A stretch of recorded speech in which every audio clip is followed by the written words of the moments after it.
Hey everyone. So I want to talk about two important concepts. One having to do with what's called a right of first refusal and another called an option to purchase.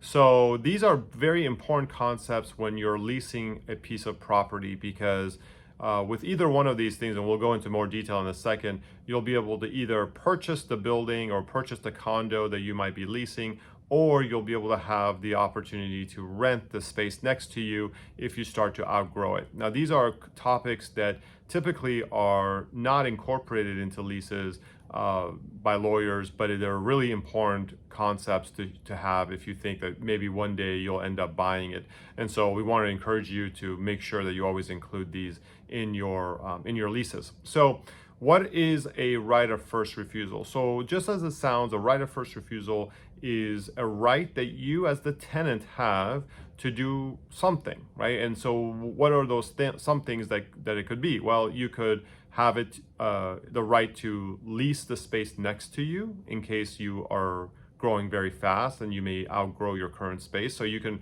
lease the space next to you and expand into it or move into it if it's a much larger space.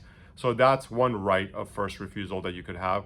Another right of first refusal, the most common one, is the ability to purchase the building in case the seller, the landlord, wants to sell to someone else. So in a situation like this, you might be a tenant for a few years, and then the landlord decides to sell the condo or the building.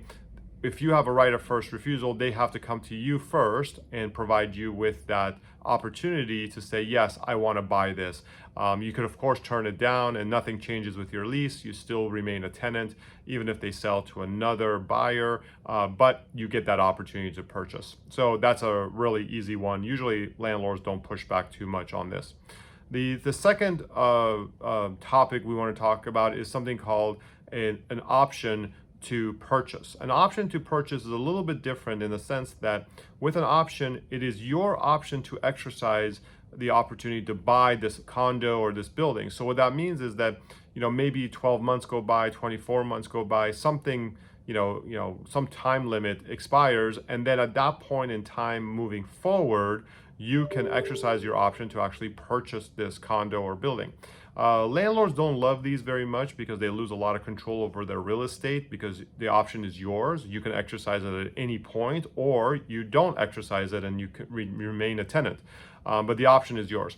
I like to have both of these in our leases because, again, it gives you as the tenant a lot of power. But as they say, if you don't ask, you'll never get it. So it's always important to try to get that. Now, if you're in a large retail location, a large multi-story building, you may never be able to buy those buildings because of the price consideration. So in those situations, it may not make sense to necessarily have an option, but at least a right of first refusal might help you, especially if you think you're going to outgrow the space. If you have any questions, give us a call. Thanks.